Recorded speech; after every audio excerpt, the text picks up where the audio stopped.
Doc, you've been a part of some of the greatest moments in postseason history. Heck, you are one of the greatest moments in postseason history.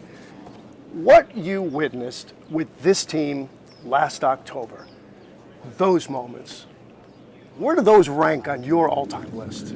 I think from my perspective, my lens, it's at the top. We faced elimination a lot last year, and for us to come out on the other side was truly spectacular. It just speaks to how connected that team was. And then, you know, when you look at Freddie's year, on the field, off the field, certainly, and what he had to endure, and to see now how it played out as he had one of the, if not the biggest moment in Dodgers franchise history. Walk-off grand slam. Walk-off grand slam in the World Series against the Yankees. So how that played out is something that really I'll never forget. And then ultimately having Walker close out that game after 2 days off. There's so many points of the team. But I think the takeaway is they're just such a tough team, and they were not going to be denied last year. So the Dodgers win the World Series, and then your front office wins the offseason, completely reloads. This team arguably better than the one that won the title. Is that fair, Dave? The Dodgers ruining baseball, Dave? The short answer is no, we're not. We draw 4 million fans a year at Dodger Stadium. The support that we get on merchandise and the brand of the Dodgers, and I just feel great that our ownership, our front office reinvests that money into the ball club and making us better. So on paper, we're more talented, if that's even possible. We're deeper.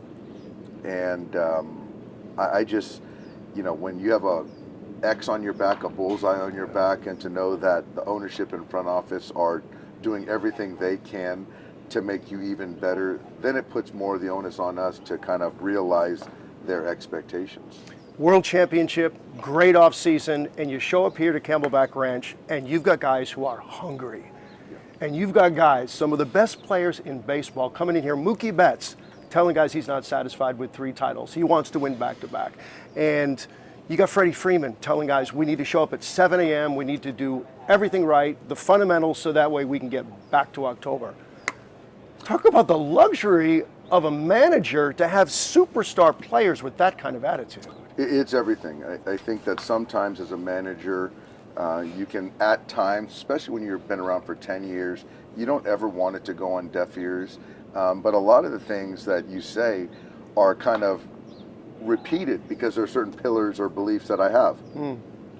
But when you have the players, certainly superstar players, echo and add their kind of twist to what they feel this organization, this ball club needs, that's everything. We have guys that have won multiple championships. We have guys that have come into camp that have not won a championship at all. So speaking to your hunger, now you have that kind of infusion. It just continues to raise the bar for the Dodgers. And then, of course, you've got a guy like Shohei Ohtani, who just was the best player in baseball last year and now brings a whole other dimension to the game. You and I do this every year. We sat before the season last year, and I asked you, what did you think it was going to be like to have a guy like Shohei Ohtani in the team? And you said, I just don't know. I don't know what this is going to be. Now that you've had a year with Shohei, what is it like to manage maybe the greatest player that's ever played?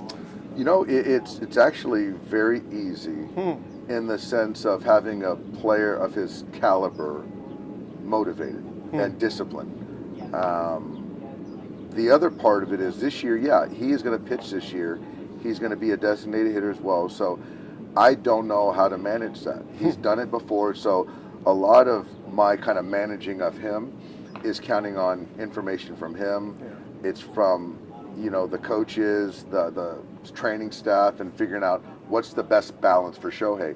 But I do know that Shohei is all in on the Dodgers and whatever we do, and ultimately to win another championship. So he won an MVP last year, and certainly he's the front runner again to win the MVP as he's now hitting and pitching.